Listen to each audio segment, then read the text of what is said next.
This animation is brought to you by the Association of Migraine Disorders. Migraine is not just a headache.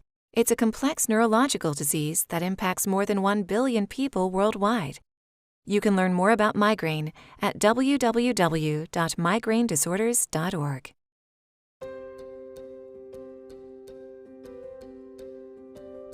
To sense our world, your nerves send electrical signals to and from your spinal cord and brain. Sensors throughout our body collect information about our surroundings. This information is sent by signals to our brain through a series of nerve cells. Each electrical signal is carried from one end of a nerve cell to the other using passageways called ion channels. Charged particles, called ions, pass through the channels along the nerve, which helps generate the electrical current. At the end of the nerve, the signal moves to the next via chemicals called neurotransmitters. Communication with the brain occurs via pathways and nerve centers at the base of the brain, called the brainstem.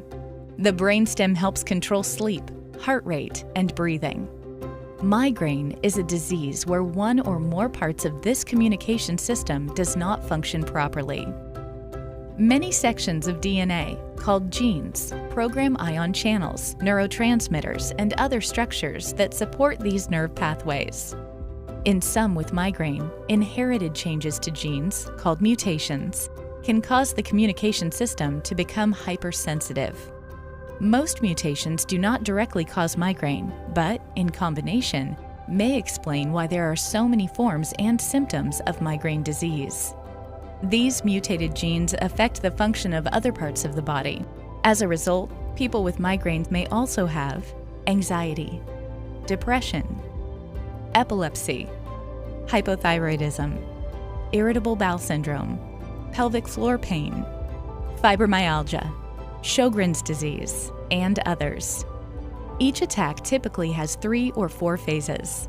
The typical phases of a migraine attack are prodrome, starting hours before a headache, aura, headache, and postdrome. Prodrome includes subtle symptoms such as yawning, fatigue, or moodiness.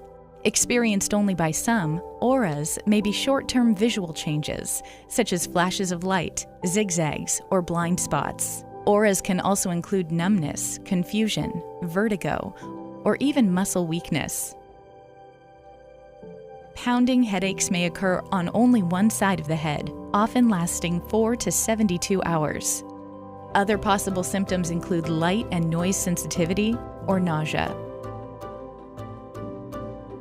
Finally, during postdrome, a person feels like they have a hangover, which lasts another day or 2. Migraine attacks are often brought on by specific stimuli or triggers such as increased stress, weather change, too much or too little sleep, or certain foods. Since it may be a cumulative effect of several triggers, avoiding as many known triggers as possible can help reduce the number of attacks. It is important for treatment planning to distinguish migraine on the basis of frequency and character of attacks. Less than 15 headache days per month is episodic migraine. 15 or more headaches per month is chronic migraine. Each year, about 3% of those with episodic migraine become chronic.